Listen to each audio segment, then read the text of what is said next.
Vegetable, paneer અને flavourful સ્પાઇસીસથી બનેલી આ ફ્રેન્કી તમે ડાયટમાં ગિલ્ટ ફ્રી એન્જોય કરી શકો છો. બનાવવા માટે એક પેનમાં તેલ લેવાનું છે. ગરમ થાય એટલે જીરાનો વઘાર કરીને આદુ મરચાં લસણની પેસ્ટને સાંતળી લેવાની છે. હવે એમાં સમારેલી ડુંગળી ઉમેરીને સાંતળી લઈશું. મેં અહીંયા જુલિયન કટ કરેલા કોબીજ, ગાજર અને કેપ્સિકમ લીધા છે. એ પણ ઉમેરીને 1 થી 2 મિનિટ માટે મીડિયમ ફ્લેમ ઉપર સોતે કરી લેવાનું છે.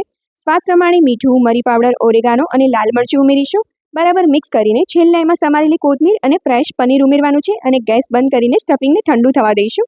હવે આપણે જે ઘરમાં રેગ્યુલર રોટલી બનાવતા હોઈએ ને એ જ રોટલી મેં અહીંયા કાચી પાકી શેકીને તૈયાર કરી છે. હવે એને ફરીથી એકવાર તેલ મૂકીને આ રીતે પ્રોપર શેકી લેવાની છે.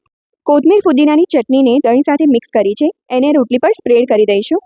વચ્ચે આપણે બનાવેલું સ્ટફિંગ મૂકીશું. ઉપરથી ચાટ મસાલો અને લીંબુનો રસ ઉમેરીશું. હવે ફ્રેન્કીને બરાબર રોલ વાળીને ટિશ્યુ પેપરમાં આ રીતે રેપ કરી લેવાની છે.